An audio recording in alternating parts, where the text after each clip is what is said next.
Alright, so today we'll be talking about indeterminate forms and L'Hopital's rule.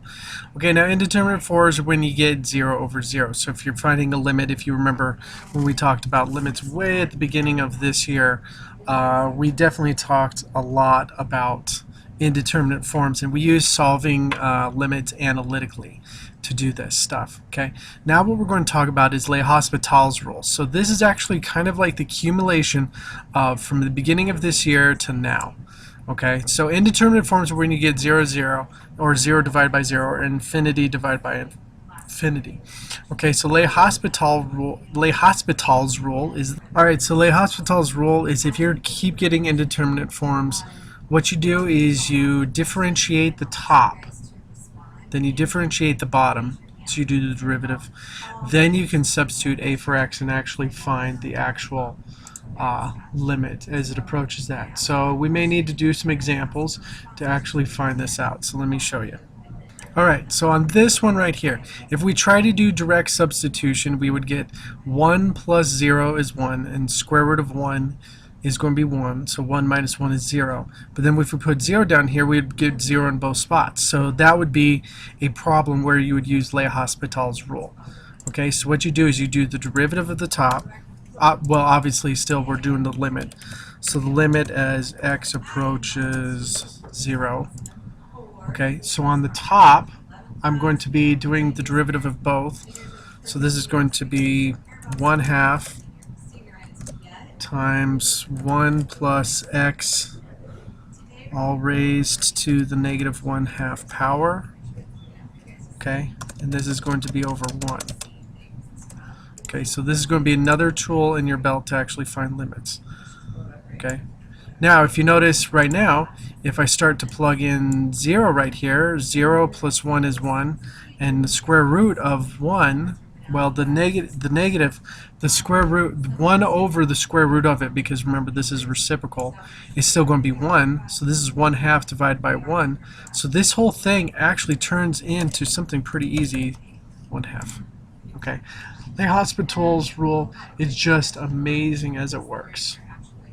Okay, alright, so let's start taking a look at some more examples, especially with one-sided limits. Okay, so if we plug in 0 here and 0 here, sine of 0 is definitely going to be 0, and 0 squared is there, so that's not acceptable.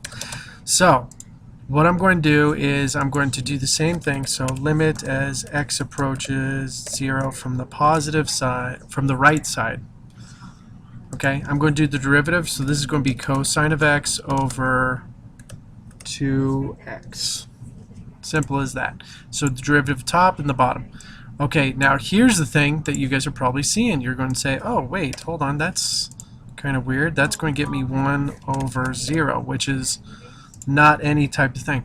So what you do is when you see something like this, always support with the graph to say what L'Hopital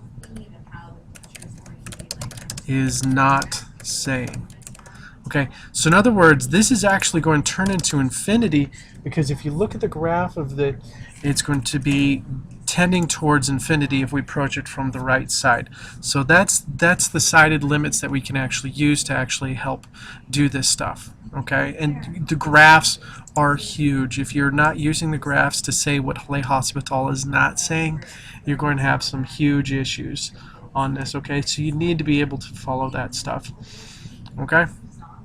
Alright, so now if you take a look at this, if I put in pi halves, this is going to be discontinuous at this actual point.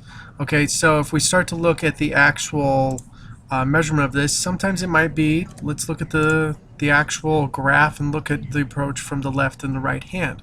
So in this case, we would approach it from the left and the right, and we'll find that we're going to get the same type of number. Okay, now when graphically we look at this, first off, we want to test it out and see if L'Hopital's rules work. So the limit as x approaches pi halves from the left side.